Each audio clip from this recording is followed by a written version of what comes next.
Now we're joined by the boys from Flies Harry. Good afternoon, gents. Afternoon. Right, okay. Coldplay, you heard the new album?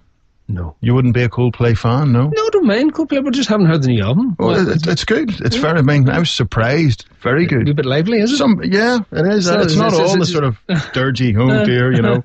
Because there's only so many hold your lighters up in the air songs you can take, you know. Yeah, that's just going to rush out and borrow it. They're going to love you. Right, so Flies Harry, the magic of Queen. You've got a tour. Well, a bijou tour. A bijou tour. So Friday is 16th of December, the Playhouse in Portrush. Thursday the 29th, the Ardone in Enniskillen. The 30th of December, the Marketplace in Armagh.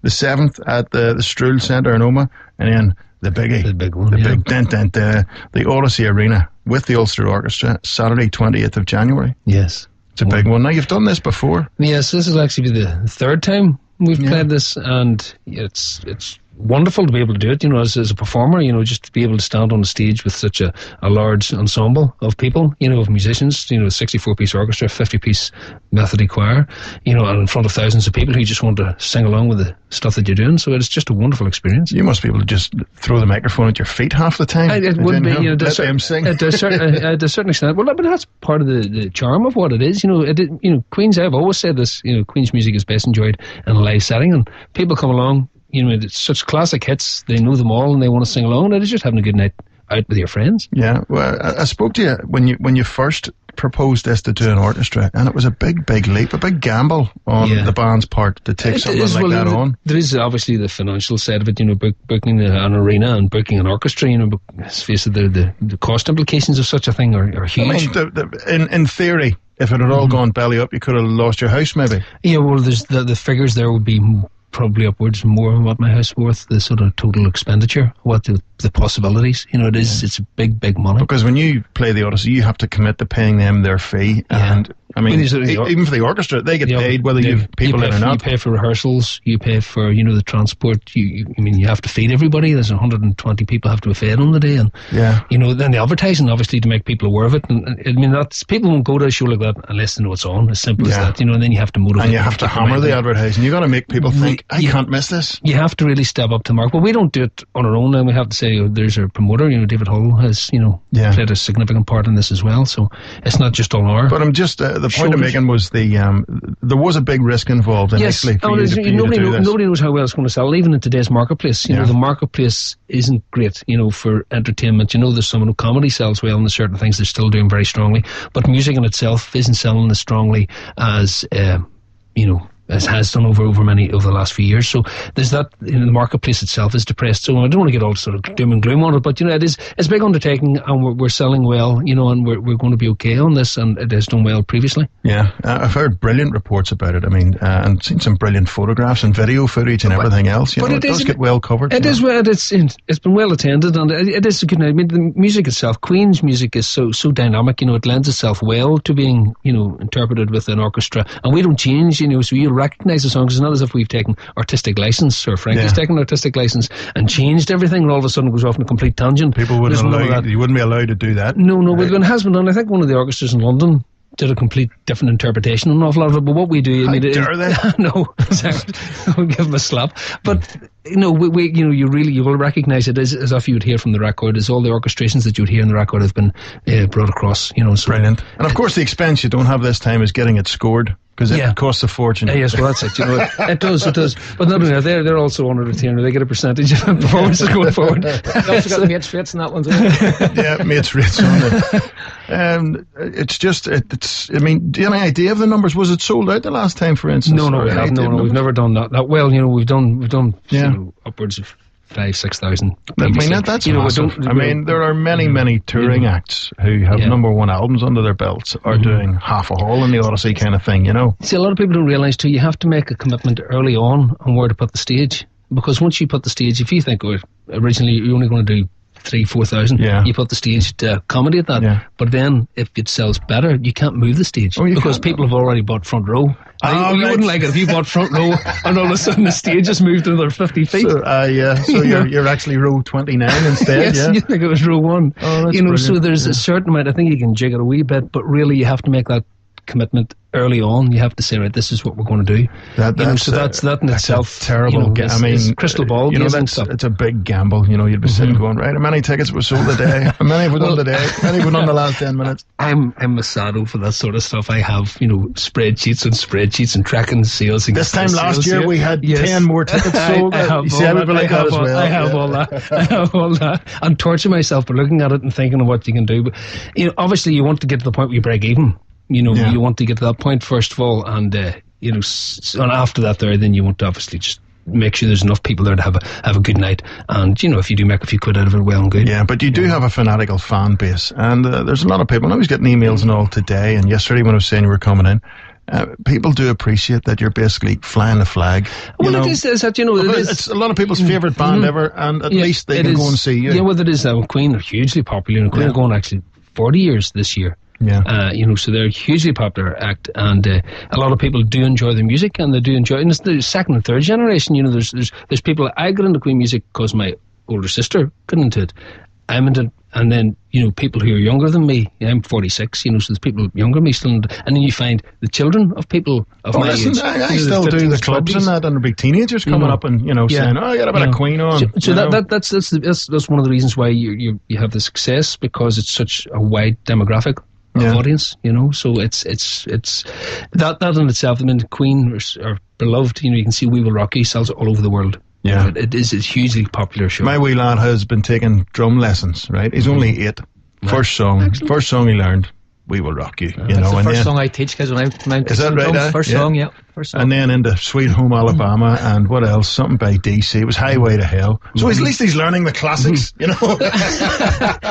But you appreciate, you're similar to myself. When we started out in the sort of 80s or whatever, there was a lot more live gigs about. And then they went through a time then in the 90s when it's all sort of rave music and it's all very techno, and there wasn't as much live music. Thankfully, it's coming back a bit. You see there is a lot more live, there's a lot more bands about, young bands, and it is a lot more live music, and as a music lover, I think that's great, and it's great to see so many people, taking up guitar, drums or whatever. Oh, it's terrific, it really is. We would very much try and keep flying the flag, keep music live, really, I remember having to do a gig guide for one of the papers about 10 years ago, and it was a struggle to find half a dozen gigs in a week.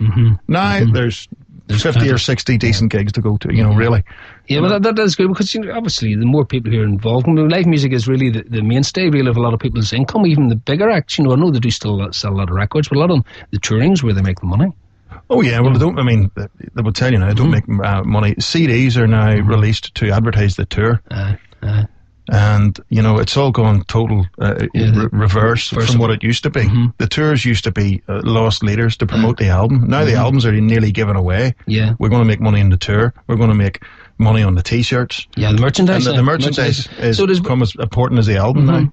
But it is a business, it is show business to a certain extent. And if you wanted to perform at this sort of level, if you want to perform on big stages, you have to be sure that you're going to produce the income to allow that to happen. We were speaking to the guy from the Backstreet Boys about an hour ago. He said exactly the same thing about business. You can't forget the business end of it. It is. It's a hard lesson to learn, really, but it's something, if you focus on that, if young people coming up focus on the fact that you need an income to generate everything else. Yeah.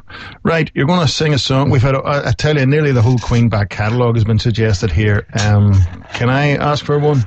These are the days of our lives. Excellent. Would that be possible? Yes, certainly. Because when Bohemian Rhapsody came back again in the 90s, that was the double A side, wasn't it? Yeah. It was. It had been released on a different mic now. Which... No, it was in 91 that it was re-released on the back of Freddie Dan, so it is a huge, but I haven't said it, acoustic version. I'm sure you could do it, but I don't think we've prepared for today, have we, Stevie? No. Go on ahead and do it. Yeah. Man or a mouse. Go for it.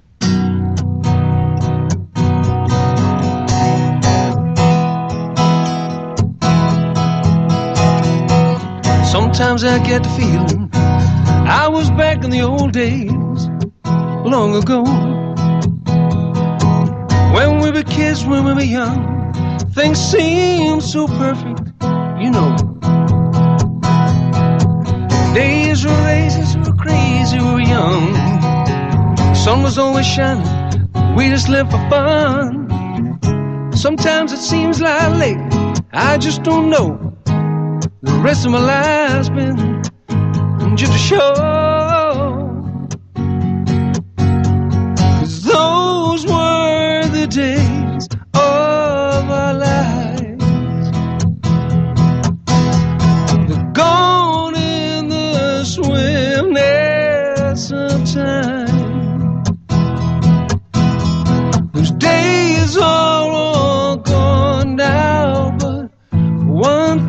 is true. When I look and I find I still love you, you can't turn back the clock, you can't turn back the time. Ain't that a shame? I'll have to go back one time on a roller coaster ride. Life's just a game. No use in sitting and thinking of what you did, when you can lay back, enjoy it through your kids. Sometimes it seems like lately I just don't know. Better sit back and go with the flow,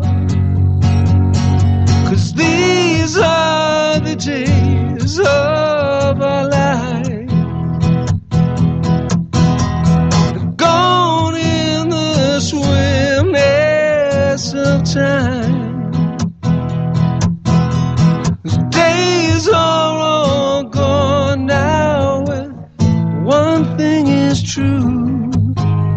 When I look and I find I still love you.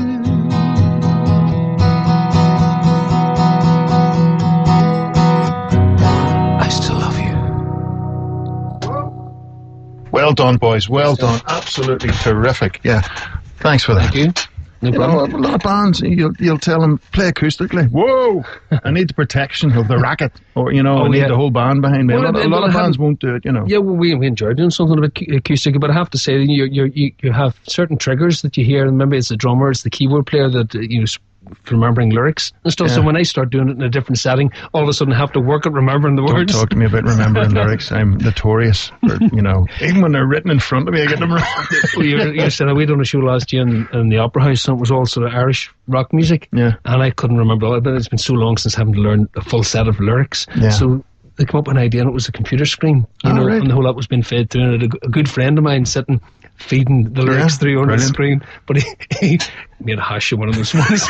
Well, the longest version of one from U2 that I ever had, because he thought the song had stopped. There's another page or two, another verse, and he was sitting gazing, looking at the audience and stuff, and I'm looking at him and looking at the screen, and it's not moving. And I had to So you're just shouting, improvise. the middle 8 is now middle 32. Do I get these lyrics? Yeah. One turned into 7. It's Yeah. breaking out in the sweat. Good, I'm glad it's not only me. Because Whiskey in a Jar is one I can never remember the last verse. I always go, what is it Captain Farrell doing? What is it? I get them the wrong way around. Yeah. Well, I famously... Because there's always somebody, hey you, that was the wrong way round. No.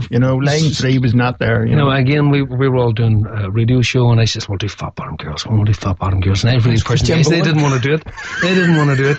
And then first we cracked into it, and I completely lost it. I sang the same verse 3 times. The best one was Jim Bowen. We were doing a radio show in Manchester. We were doing a tour over there, and Jim Bowen was the host on the radio show. But and Jim Bowen, super champion, yeah, lovely yeah, kid. Great smashing super. Lovely fella. So we did about 4 songs, and it went really well. I said, go on, do another one. So it was Tenement Funster. We only do 2 verses of it on the acoustic version, so Harry sang the second verse first, so we didn't know where to go. So Jim was very quick, so he said, this is a wee competition, guess the song. Okay, right, no. Very good. Well, listen, lads, thanks for coming in. Just to remind everybody, the 16th in the Playhouse in Portrush, 29th Ardone in Enniskillen, the 30th the Marketplace Theatre in Armagh, the 7th of January the Struhl Arts Centre in Omagh, and then the big one in the Odyssey Arena with the Ulster Orchestra, the 28th of January. Boys, good luck, okay? Thanks, Johnny. Cheers, lads.